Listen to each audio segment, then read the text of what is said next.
A ver cómo empiezo esto sin parecer una hija de puta, aunque lo soy. Lo sé. Pero no empecé siéndolo, ¿vale? Todo estalló el día que Javi llegó media hora antes de lo previsto a la cena de empresa. Yo llevaba puesto el vestido rojo. Ese. El que él odia porque se me ve todo. El que yo me ponía, según él, para provocar. La diferencia es que esa noche no me lo puse para él. No esperaba verlo hasta el lunes. Ni siquiera esperaba verlo en semanas. Estábamos en el restaurante, un sitio escondido en una callejuela del centro de Valencia, de esos que parecen una trampa para turistas pero donde no entra ni Dios entre semana.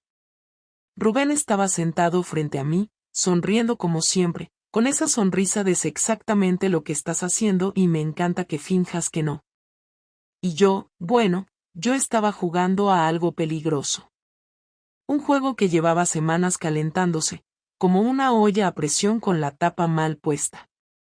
La copa de vino, mi risa, su mano que me tocaba apenas los dedos cuando me pasaba el pan.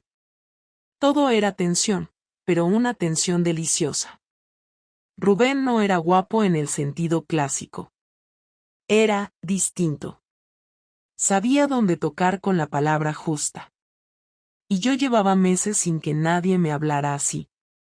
Cuando Javi entró por la puerta, me congelé. Literal. Como una estatua. Él no dijo nada al principio. Solo se quedó allí parado, mirando la mesa, a Rubén, a mí y al vestido rojo. Y luego dijo, tranquilo como si nada.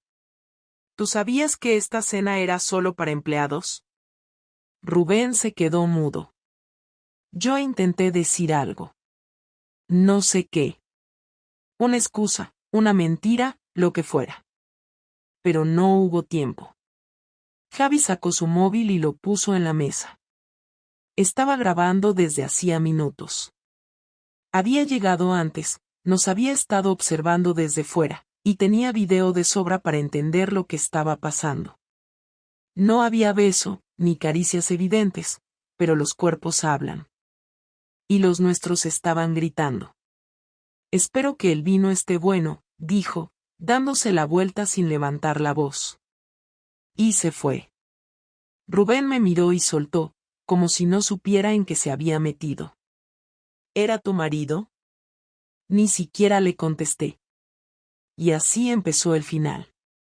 O quizás, así empezó todo. No volví a casa esa noche. Ni la siguiente. No porque no quisiera enfrentarme a lo que había hecho, sino porque no sabía con qué versión de Javier me iba a encontrar. El hombre que salió del restaurante no era el mismo con el que yo me había casado, ni siquiera el que me había abrazado la semana anterior antes de irse al trabajo. Esa calma con la que dejó el teléfono sobre la mesa, esa manera de mirarme sin rabia pero con la certeza de que ya no había vuelta atrás, fue mucho peor que cualquier grito o portazo. Me fui a casa de Clara, una compañera de la galería. Le dije que había tenido una pelea con Javi, que necesitaba unos días. No preguntó mucho, y yo tampoco ofrecí detalles. Al tercer día, cuando vi que Javier no me escribía, no llamaba, no publicaba nada, empecé a ponerme nerviosa. Pensé que quizás había sido mejor así, que tal vez él también necesitaba pensar, que luego hablaríamos, como adultos, como pareja. Pero en el fondo, sabía que ese silencio no era normal. Javi no era de los que se callaban. No era de los que se tragaban algo así sin decir nada. No me cuadraba. Volví al piso un martes por la mañana. No avisé. Entré con mi llave, con la esperanza estúpida de que quizás estaría durmiendo, o en la cocina, o en el sofá viendo alguna serie como solía hacer. Pero el piso estaba vacío. Más vacío de lo que jamás lo había visto. No solo él no estaba. Faltaba su ropa, su ordenador, su guitarra, hasta su cafetera. Desaparecido. Como si se hubiera evaporado. Incluso Max, el gato, no estaba. Me quedé parada en medio del salón con una sensación que no sabría describir del todo, pero que dolía. En la nevera había un solo papel imantado, una nota escrita con su letra. No era larga, pero me dejó helada. No tengo nada que decirte que quieras escuchar. Y no quiero escucharte a ti. Lo que vi me bastó. Lo demás, lo confirmarás tú sola. Lo leí 3 veces. Luego me senté en la cama vacía y no supe qué hacer. No lloré. Ni siquiera me moví durante un rato. Solo pensaba en por qué no había reaccionado como yo esperaba. ¿Por qué no había gritado? No me había exigido explicaciones. No me había echado en cara nada. La indiferencia, su silencio, me destrozaban más que si me hubiera insultado. Porque eso significaba que no había nada que arreglar. Que para él, ya estaba todo dicho. Durante los siguientes días, empecé a descubrir lo que había hecho mientras yo jugaba con Rubén. No solo había recogido sus cosas sin que me diera cuenta, también había avisado al casero de que dejaría el piso. La cuenta conjunta del banco, bloqueada. Las contraseñas del correo compartido, cambiadas. Incluso su madre, que me escribía cada semana, dejó de responder. Era como si Javier hubiese desaparecido del mapa, pero solo para mí. Lo peor vino 2 semanas después. Llegó una carta a mi nombre, sin remitente. La abrí con manos temblorosas. Dentro había una copia de un documento firmado por él, la petición de separación. No divorcio aún, pero un paso. Legal. Oficial. Sin una sola palabra suya. Fui a buscarlo al trabajo. Sabía que seguía yendo, no había dejado de trabajar porque la empresa seguía publicando cosas donde aparecía él. No me dejaron pasar. Dije que era su esposa, que era urgente. El recepcionista me miró con cara de saber perfectamente quién era yo, y me dijo con toda la cortesía del mundo que Javier había dado instrucciones claras. Si iba yo, no querían recibir visitas personales. Así, sin más. Esa noche fui a casa de su amigo Tony. Tocaba la puerta como una loca. Tony abrió con cara de no querer verme. Yo ya estaba llorando, porque la rabia se me había transformado en desesperación. Le dije que necesitaba hablar con Javi, que solo quería verlo, que me dejara 5 minutos. Tony no me dejó pasar. Me miró con una mezcla de asco y pena que me clavó. Dijo que él no iba a meterse, pero que ya era tarde. Que Javi lo tenía todo claro.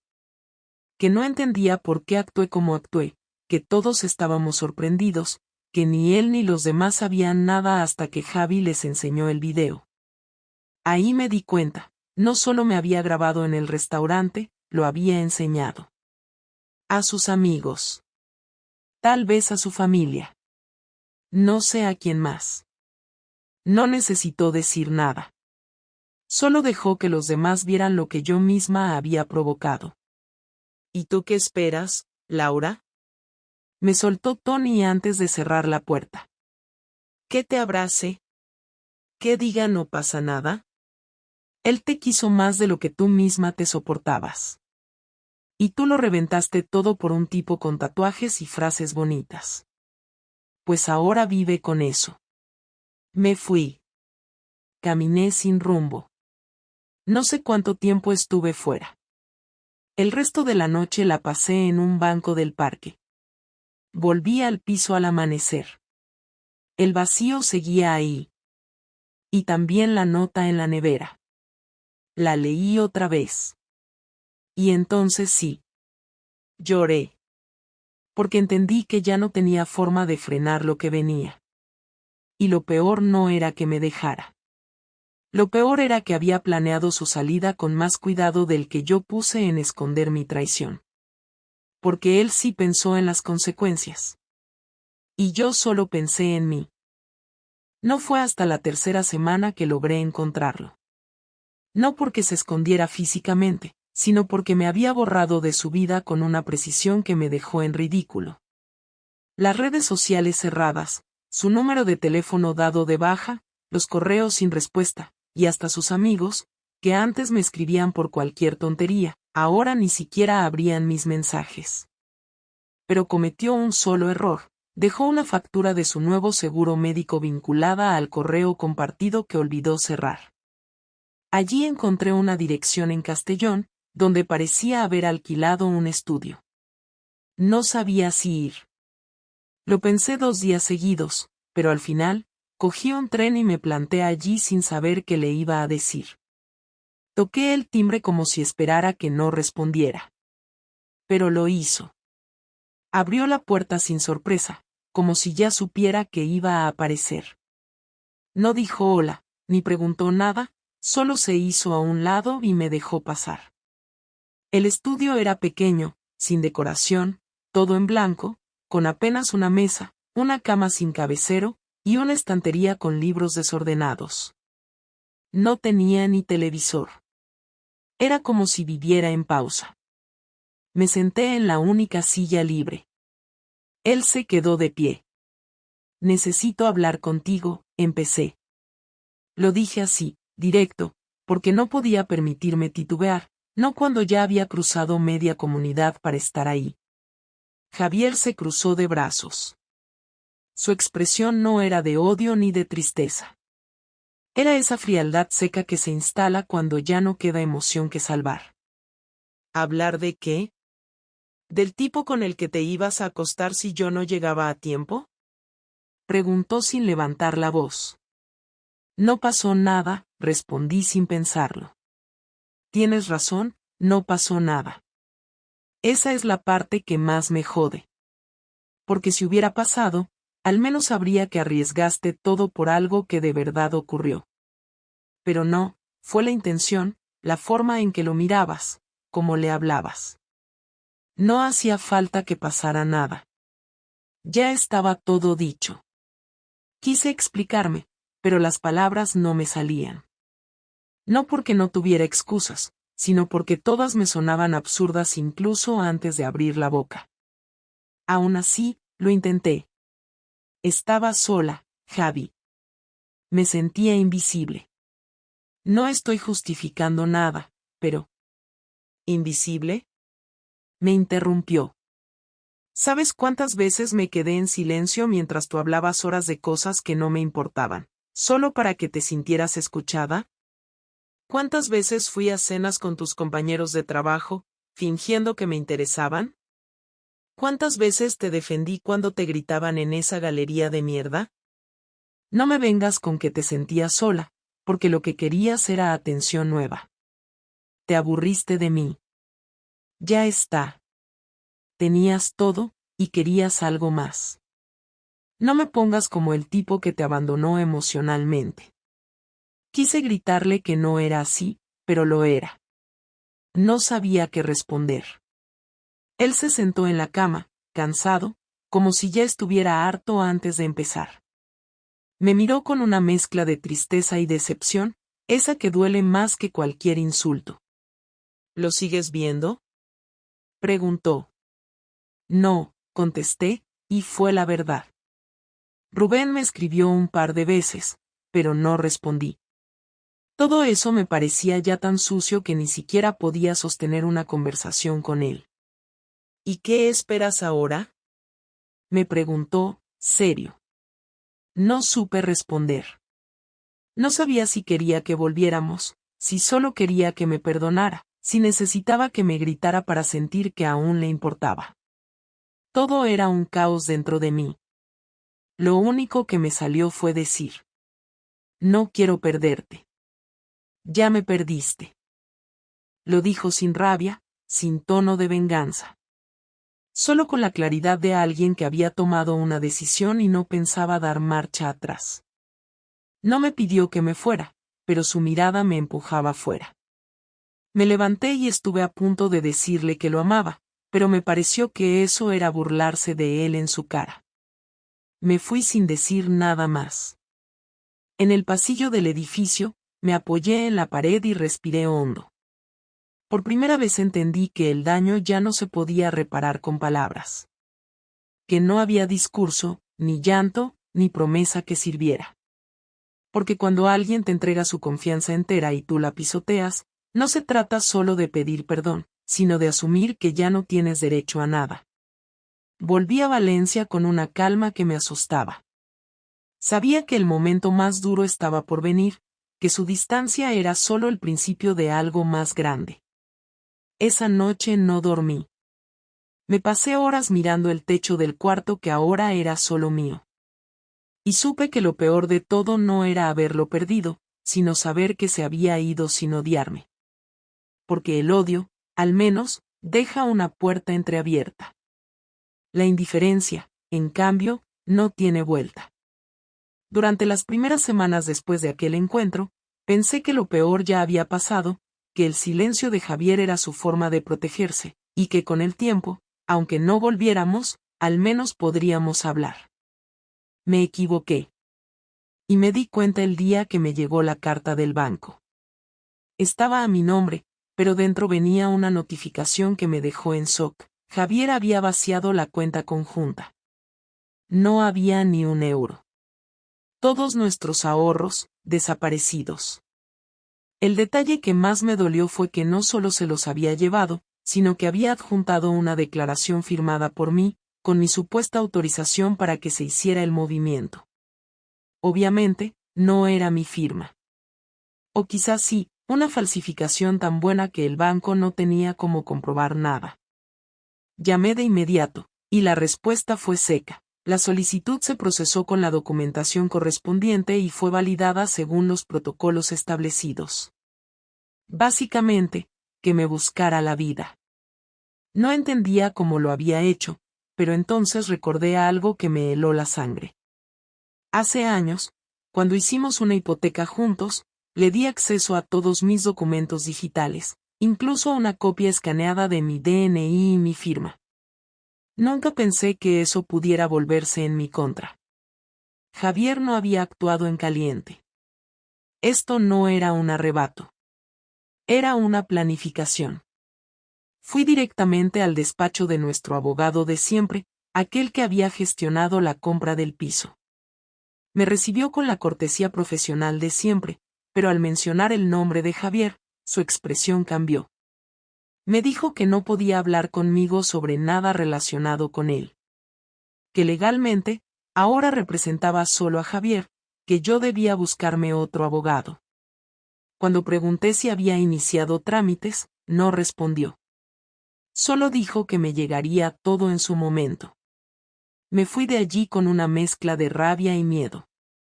No era solo que me hubiera dejado.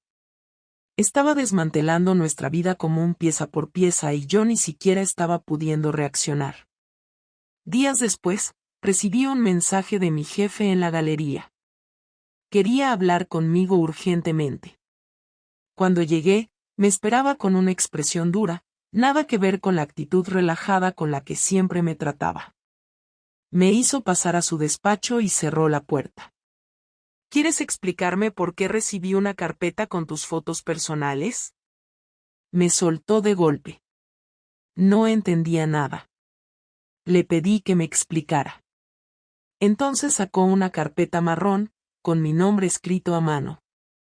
Dentro había impresiones de capturas de pantalla de mensajes, algunas imágenes recortadas de mi cuenta privada de Instagram, y fotos en las que salía con Rubén en actitudes demasiado cercanas como para justificar que eran de trabajo.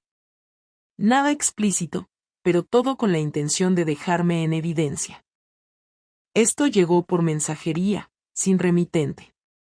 Pero vino acompañado de una nota anónima que sugería que se estaba violando la política de conducta interna de la galería, en relación con relaciones personales entre trabajadores durante eventos laborales. Me dijo mientras pasaba las páginas sin mirarme. No hizo falta que dijeran nada más. Supe que había sido Javier. No directamente, claro, pero sí por él. Solo él tenía esas fotos. Solo él sabía cómo dar el golpe sin exponerse. Le dije que había sido una situación personal que se había malinterpretado, que Rubén ya no trabajaba con nosotros, que todo había terminado. Pero el daño estaba hecho. Me dijeron que no me despedían, pero que quedaba bajo observación y que a partir de ese momento, cualquier mínimo problema sería tomado en cuenta. Básicamente, me acababan de poner la soga en el cuello.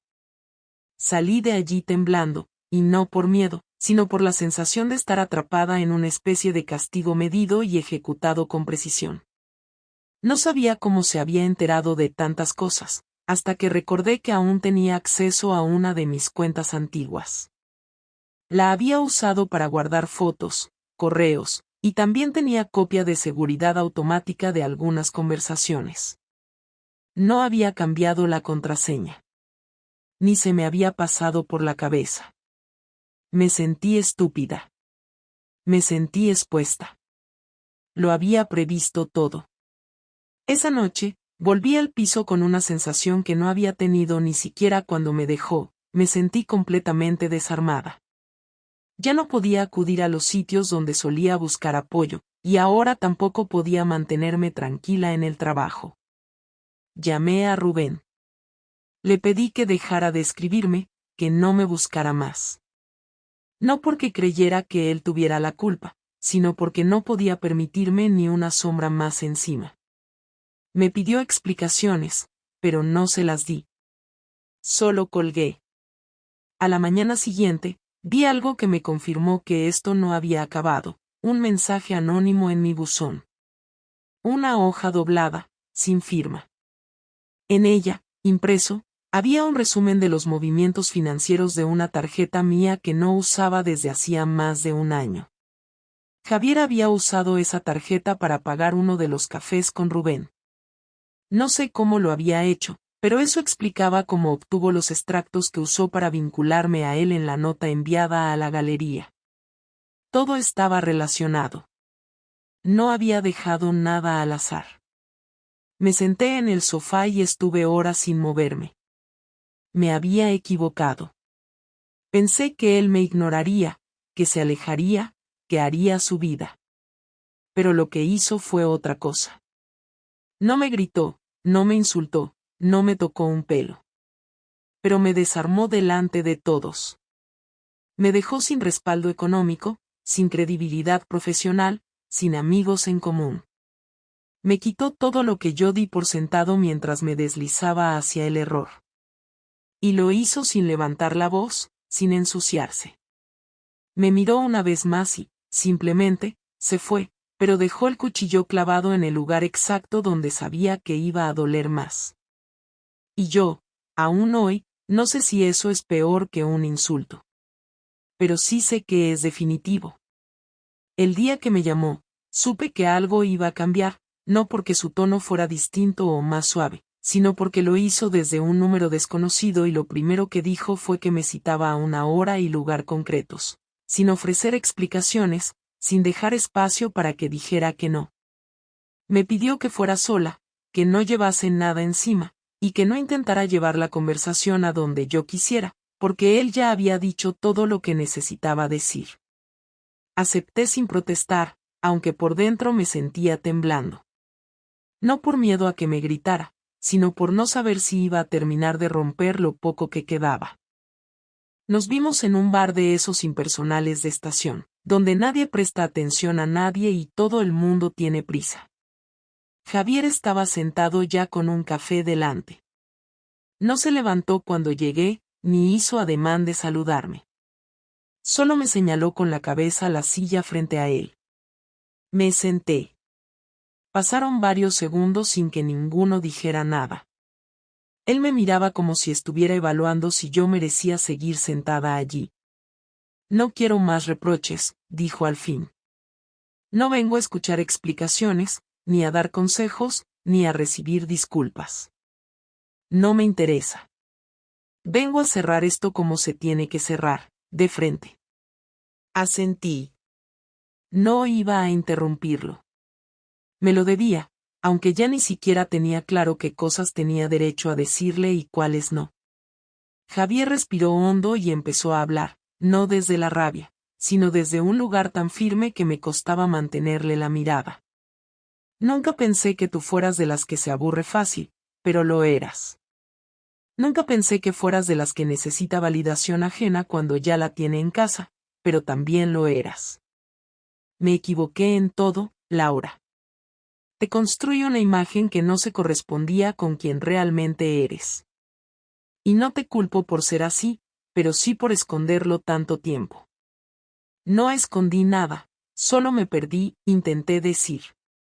No, Laura, no te perdiste. Tomaste decisiones. Cada vez que aceptaste sus mensajes, cada vez que fuiste a verlo, cada vez que mentiste. No fue un accidente. No fue un error de una noche. Fue un proceso. Y yo estuve ahí, creyendo que aún te importaba. No supe qué responder. Bajé la mirada. Me dolía, sí, pero no porque no lo supiera, sino porque oírlo dicho así, tan claro, me dejaba sin defensa. Entonces me miró directamente, como si ya no quedara nada que temer. Te voy a dar el divorcio sin condiciones. No quiero tu dinero, ni quiero seguir con esto. Lo único que pido es que no vuelvas a buscarme. No me escribas. No me llames. No te acerques a mi familia. No intentes recuperar amistades comunes. Desaparece. Sentí que me quedaba sin aire. No había esperado reconciliación, pero no creí que su decisión fuera tan total. Aún así, pregunté lo que me venía quemando desde hacía semanas. ¿Alguna vez pensaste en perdonarme? Javier soltó una risa seca, sin emoción. Sí. Durante las primeras 2 semanas. Pensé en lo que podríamos hacer para reconstruir algo.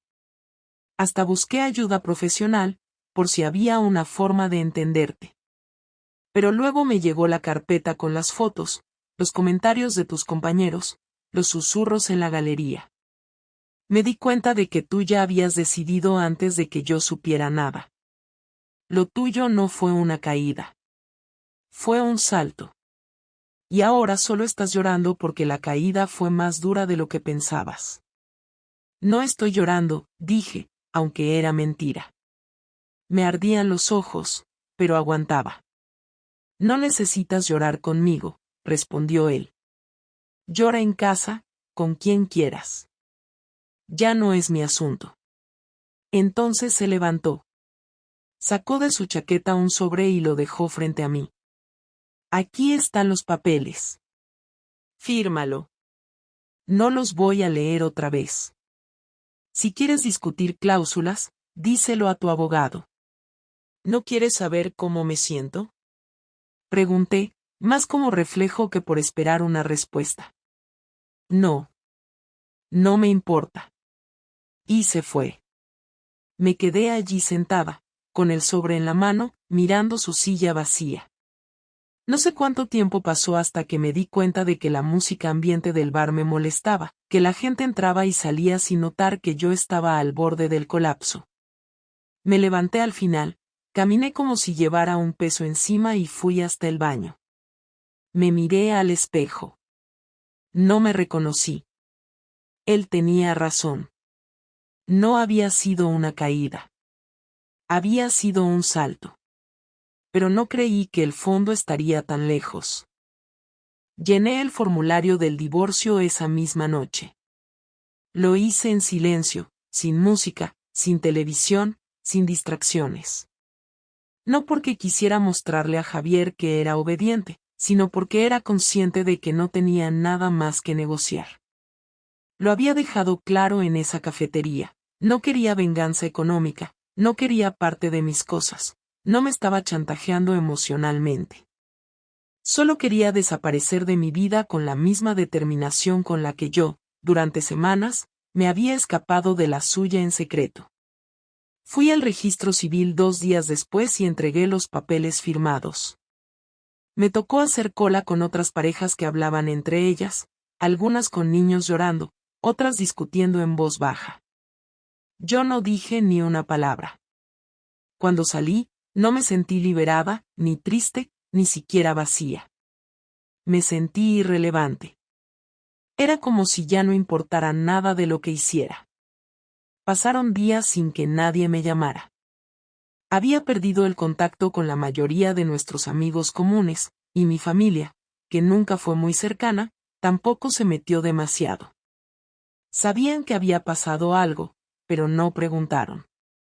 No por respeto, sino por desinterés.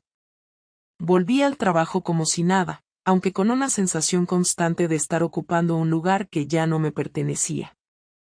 Cada vez que me cruzaba con alguien en la galería, sentía que me miraban distinto. No por el escándalo, que seguramente ya se había olvidado, sino porque yo ya no sabía cómo encajar. Todo lo que hacía me parecía falso, como si estuviera imitando mi vida anterior sin entenderla del todo. Me mudé del piso unas semanas después. No aguantaba seguir durmiendo en la misma cama donde habíamos compartido tantos años, ni usar la cocina donde él me esperaba con café los domingos por la mañana. Busqué un estudio pequeño en una zona donde no conocía a nadie. No colgué fotos, no decoré las paredes, ni siquiera desempacé del todo. Me levantaba, iba a trabajar, comía lo justo y volvía. Así durante días, hasta que un martes cualquiera, mientras comía sola en un restaurante cerca del trabajo, una mujer en la mesa de al lado me preguntó si podía usar mi cargador. Se lo presté sin pensar, y cuando me lo devolvió, me dio las gracias con una sonrisa sincera que me descolocó. No por la sonrisa en sí, sino porque llevaba semanas sin interactuar con nadie sin que la conversación girara alrededor del desastre que había dejado atrás. Aquella noche me quedé despierta hasta tarde, no llorando ni lamentándome, sino repasando mentalmente todo lo que había hecho en el último mes. No solo lo de Rubén, no solo la traición, sino todo lo que había dejado de hacer por mí misma. Me di cuenta de que llevaba años desconectada, no de Javier, sino de mí. Todo lo que había hecho lo había justificado con frases como estaba sola, necesitaba emoción, me sentía ignorada, cuando en realidad no sabía estar bien conmigo misma. Javier no era perfecto, pero nunca fue injusto. No me maltrataba, no me controlaba, no me hacía sentir menos. Me escuchaba, me acompañaba, me defendía cuando yo no sabía hacerlo. Y todo eso, en algún momento, me dejó de importar porque necesitaba sentir que aún podía provocar reacciones en alguien nuevo. Fui a terapia.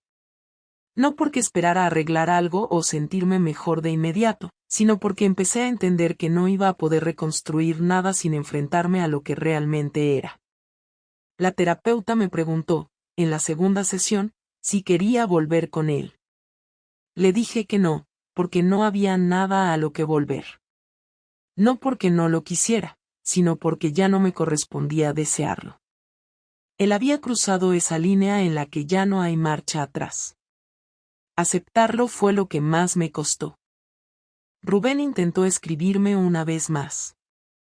Me mandó un mensaje breve, preguntando cómo estaba. No respondí. No porque lo odiara, sino porque entendí que él había sido solo el síntoma de un problema mucho más profundo que no tenía que ver con él. Había buscado un atajo a mis frustraciones, y él simplemente estaba ahí, listo para llenarlo con atención barata y gestos oportunos. Si no hubiera sido él, habría sido otro. Y eso era lo más feo de aceptar. Pasaron los meses. Cambié de galería, de barrio, de círculos. Dejé de seguir a Javier en redes, aunque él nunca volvió a publicar nada. No sé si rehizo su vida. No sé si conoció a alguien más.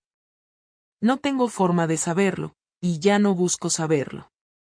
Lo último que supe fue que había renunciado a su trabajo y se había mudado a otra ciudad. Lo supe por Tony, a quien me encontré por casualidad en un bar. Fue una conversación breve. Me dijo que Javier estaba bien, que estaba tranquilo, que no quería hablar de mí nunca más. Le di las gracias por decirme la verdad, y nos despedimos sin promesas de seguir en contacto. Ahora, cuando me preguntan si estoy bien, no digo ni que sí ni que no. Digo que estoy en proceso. No tengo pareja, no tengo grandes planes, Ni siquiera tengo claro si quiero volver a tener una relación. Pero me levanto cada día, hago las cosas sin culpas, y por primera vez, no me escapo de mis propios errores. Sé lo que hice, sé lo que perdí, y también sé que no merezco una redención automática. Nadie me debe comprensión. Nadie tiene que perdonarme por obligación. El daño que hice fue real, y lo que aprendí es que hay consecuencias que no se arreglan con palabras, ni con tiempo, ni con gestos simbólicos. Algunas heridas no se curan. Solo aprendes a vivir sabiendo que las causaste. Eso es lo que me queda. Y no pienso olvidarlo. Porque si lo olvido, entonces sí que no aprendí nada.